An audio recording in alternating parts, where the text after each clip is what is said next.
اعوذ باللہ من الشیطان الرجیم بسم اللہ الرحمن الرحیم اللہم صلی علی محمد وعلی آل محمد۔ السلام علیکم ورحمۃ اللہ وبرکاتہ۔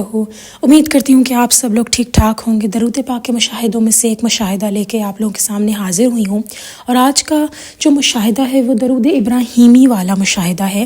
جو بہن درود ابراہیمی پڑھتی ہیں ان کا مشاہدہ ہے۔ مشاہدہ کچھ یوں ہے کہ یہ بہن روز 1000 مرتبہ درود ابراہیمی پڑھتی ہیں اور کہتی ہیں کہ میں جب درود ابراہیمی پڑھتی ہوں کوئی ایسا وقت میرا نہیں گزرا جب اللہ سبحانہ و تعالیٰ نے میری مالی مشکلات حل نہ کی ہوں اور میرے لیے آسانیاں کر دی ہوں۔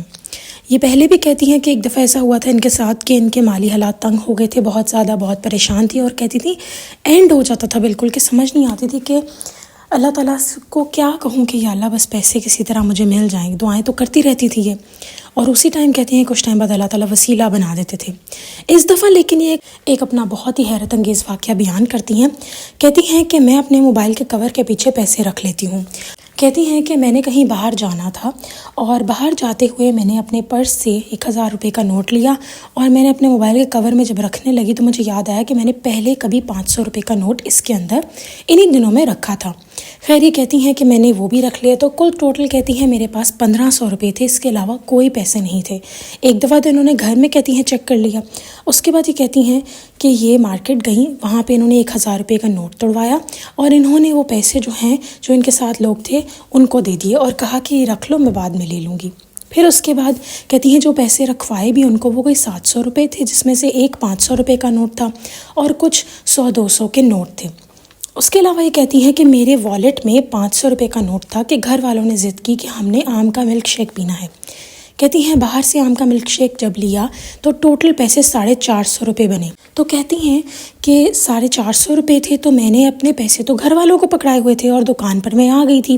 تو کہتی ہیں میں نے کیا کیا کہ میں نے اپنے موبائل کے کور کو کھولا، اور اس میں 500 روپے کا جو ایک نوٹ تھا، کہتی ہیں میں نے اچھے طریقے سے، ظاہر ہے 2 دفعہ یہ چیز اب اوپن ہوئی، پہلے گھر سے نکلتے ہوئے انہوں نے اپنا موبائل کا کور اوپن کیا اور تب پیسے رکھے، تب بھی ان کو پتہ لگا کہ اچھا اتنے پیسے ہیں۔ پھر کہتی ہیں کہ دوبارہ جب تھے ملک شیک کے پیسے کہتی ہیں ادا کرنے لگی، تو کہتی ہیں وہی 500 روپے کا خالی ایک نوٹ تھا۔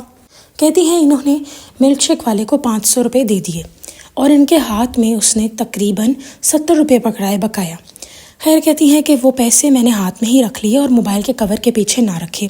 اب کہتی ہیں کہ جب میں گھر والوں کے لیے ملک شیک لے کر آئی تو گھر والوں نے بہت ہی بد تعریفی کی کہ ملک شیک تو بہت ہی فضول تھا۔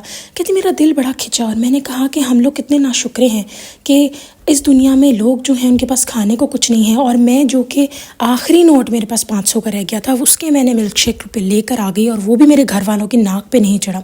خیر کہتی ہیں دل کیا کہ سب کو بہت کچھ سناؤں، لیکن کہتی ہیں میں نے اپنے آپ کو، اپنا جو دل ہے وہ تھام لیا، اور میں نے کچھ نہیں بولا، اور میں نے کہا یا اللہ اگر میں سناؤں گی تو برا ہوگا، بدمزگی ہوگی، بہتر ہے کہ میں خاموش ہو جاؤں۔ کہتی میری خاموشی سے میرے گھر والوں نے بھانپ لیا کہ مجھے برا لگ گیا ہے، تو میرے گھر والوں نے کہا کہ اچھا چلو کوئی بات نہیں، کتنے کے آیا تھا ملک شیک؟ کہتی جب میں نے ان کو بتایا کہ 450 روپے میں نے ملک شیک کے ادا کیے ہیں تو وہ بھی افسوس کرنے لگے کہ ہے اتنا مہنگا ملک شیک لے لیا اور پسند بھی نہیں آیا۔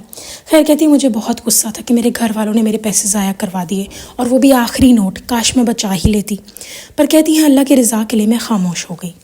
اگلے دن کہتی ہیں کہ اب وہی کہ نہ کوئی پیسہ نہ کوئی کچھ، وہ 70 روپے بس تھے ہاتھ میں، اس کے علاوہ کچھ نہیں۔ گھر گئیں تو کہتی ہیں کہ جو ان کے گھر والے تھے انہوں نے وہ 750 روپے ان کے ہاتھ میں واپس کیے، اور ان کو تو وہ بھول چکے تھے۔ خیر وہ پیسے انہوں نے ہاتھ میں رکھے، اور اس کے بعد کہتی ہیں کہ میں نے 500 روپے اس میں سے ایک گلے میں ڈال دیے، اور جو پیسے اوپر 150 روپے تھے وہ کہتی ہیں میں نے اپنے پرس میں رکھ لیے۔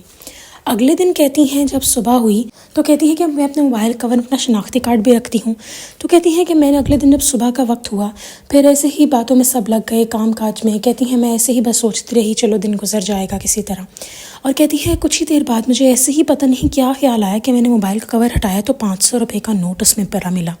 کہتی اب تو میں اپنے گھر کے ہر فرد سے قسمیں لے کے پوچھوں کہ کس نے رکھا ہے، پر سب لوگ انکار کریں کہ ہم نے نہیں رکھا۔ کہتی میں پریشان حال کہ یہ 500 کا نوٹ آیا تو آیا کہاں سے؟ میرے پاس تو گن کے جتنی ڈیٹیل انہوں نے بتائی ہے آپ سمجھ ہی سکتے ہیں کہ کتنا ان کے مائنڈ میں ہوگا، اسپیشلی جب ہمارے پاس کچھ اینڈ کے بچے ہوئے پیسے ہوتے ہیں تو اس کی تو ہم بہت ہی ڈیٹیل اپنے مائنڈ میں رکھتے ہیں کہ اچھا، اور آپ جتنی جتنی میں نے آپ کو ان کی ڈیٹیل بتائی ہے اس میں بھی ان کو آپ دیکھیں کہ سب کچھ یاد تھا، چھوٹی چھوٹی بات کی ڈیٹیل. تو کہتی ہیں لیکن سمجھ نہیں آیا کہ یہ 500 روپے کس نے رکھے ہیں. کہتی پھر مجھے لگا شاید میرے گھر والوں نے میرا خیال کر کے 500 روپے کا نوٹ رکھ دیا. لیکن کہتی ہے میں پوچھتی رہی اور انہوں نے کہا نہیں ہم نے تو نہیں لیا. پھر انہوں نے کہتی ہیں قسم بھی لے لی، ایون اللہ کی قسم بھی لے لی، اور کہتی میرے گھر میں کوئی اللہ کی قسم جھوٹی نہیں لیتا. کہتی ہیں وہ 500 روپیہ مجھے نہیں پتا کہاں سے میرے والیٹ میں پڑا، کس نے رکھا میں نہیں جانتی، لیکن میرے گھر والوں نے نہیں رکھا کیونکہ وہ اللہ کی قسم جھوٹی نہیں کھاتے. یہاں تک کہ کہتی ہیں مجھے پھر خیال آیا کسی نے بینک سے ٹرانزیکشن کر کے، یعنی کوئی اپنے بینک سے پیسے نکالے ہوں، لیکن کہتی ہیں بینک کی ٹرانزیکشن بھی دیکھ لی تو اس میں بھی اتنے ہی پیسے استعمال ہوئے تھے جو لگے تھے. اللہ سبحانہ تعالیٰ نے کہتی ہیں پتہ نہیں کیا میرے ساتھ یہ معجزہ تھا کہ میرا دل سچا تھا، میں نے خیال کیا اپنے گھر والوں کا. تو یہ 500 روپے کہتی ہیں اتنی کوئی اہمیت نہیں ہوتی، لیکن اس ٹائم جب آپ کے پاس جیب میں کوئی روپیہ نوٹ نہیں ہوتا تب اللہ دے دے تو اور ہی الگ بات لگتی ہے. پھر کہتی ہیں کہ ابھی یہی معاملہ ختم نہیں ہوا تھا کہ اللہ تعالیٰ نے ان کی ایک اور مدد کر دی اور ان کو کہیں اور سے بھی پیسے آ گئے. کہتی درود ابراہیمی کی برکت یہی ہے کہ جب میری جیب خالی ہوتی ہے، جب میرے پاس وہ حالات آ جاتے ہیں کہ میرے پاس پیسہ خرچ کرنے کو 500-600 روپے ہی ہوتے ہیں، تو کہتی ہے میں اللہ سے دعا مانگتی ہوں کہ یا اللہ اب تو پتہ نہیں کہاں سے مدد ملے گی، اور کہتی ہے اللہ تعالیٰ فوراً مدد کر دیتے ہیں. تو آپ لوگوں کے ساتھ جو یہ واقعہ میں نے شیئر کیا ہے یہ اس لیے کیا ہے کہ دیکھیں درود ابراہیمی پڑھنے والوں کو فیوچر کی ٹینشن نہیں ہوتی، یہ بات اپنے مائنڈ میں یاد رکھیں. اچھا ایک اور بات بھی ہمیں ایکسپلین کر دوں کہ اکثر اوقات ہم کہتے ہیں نا کہ فلاں نے مدد کر دی پیسوں سے، تو دیکھیں اکثر اوقات ہم ان سے مدد مانگتے ہیں لیکن وہ مدد بھی نہیں ہوتی. تو اللہ سبحانہ تعالیٰ کی طرف سے اجازت ہوتی ہے تو مدد ہوتی ہے ورنہ نہیں ہوتی، اور ان کا بھی ہمیں احسان مند ہونا چاہیے جو ہماری مدد کرتے ہیں. نو ڈاؤٹ انسان کا بھی شکریہ ادا کرنا چاہیے کہ اللہ تعالیٰ کا سب سے پہلے کرنا چاہیے. تو اللہ سبحانہ تعالیٰ کی یہ برکت ہے کہ درود ابراہیمی پڑھنے والے کو فیوچر کی ٹینشن نہیں ہوتی، کبھی بھی نہیں رہتی. اور یہ جو واقعہ آپ کے ساتھ شیئر کیا ہے یہ یہی ہے، ایک تو یہ میریکل ان کے ساتھ ہوا وہ، اور ساتھ میں یہ بھی کہ یہ جو بہن ہیں یہ کہتی ہیں کہ میرے معاملات زندگی میں کبھی کوئی ایسا دن نہیں گزرا کہ میں درود ابراہیمی پڑھ رہی ہوں اور جب میرے پہ ایسے حالات آئی ہوں جہاں میرا ہاتھ ٹائٹ ہو جائے وہاں اللہ نے میری کبھی مدد نہ کی ہو. پچھلی دفعہ بھی کہتی ہیں کہ جب ایسے حالات آئے جب میرے پاس پیسے بالکل نہیں تھے، کہتی میں جائے نماز سے بیٹھی کہہ رہی اللہ کہاں سے آئیں گے اب پیسے، کچھ بھی سمجھ نہیں آ رہا. تو کہتی ہیں کہ ان کے رشتہ دار تھے، انہوں نے ان کے بینک اکاؤنٹ میں 20,000 روپے ایز اے تحفہ بھیج دیے عید کا، اور کہتی ہیں کہ میں حیران پریشان کہ یہ کیسے ایک دم آ گئے. تو یہ اللہ تعالیٰ کی مدد ہوتی ہے. اور میں آپ لوگوں سے یہ جو واقعہ ہے یہاں میں تو ایک تو سبق ہم سب کو ملتا ہے کہ مالی مدد بھی ہوتی ہے، لیکن یہ بھی کہنا چاہوں گی کہ کبھی بھی فیوچر کی ٹینشن نہ لیں اگر درود ابراہیمی آپ پڑھ رہے ہیں تو. اور اگر آپ کو یہ لگتا ہے کہ جس طرح ہم سبھی انسان ہیں نا، ٹینشن تو ہو جاتی ہے، رو بھی پڑتا ہے بندہ، لیکن آپ اپنے آپ کو بار بار اس بات کا ریمائنڈ کروائیں کہ ٹینشن نہیں ہوتی فیوچر کی اس انسان کو جو درود ابراہیمی پڑھتا ہے.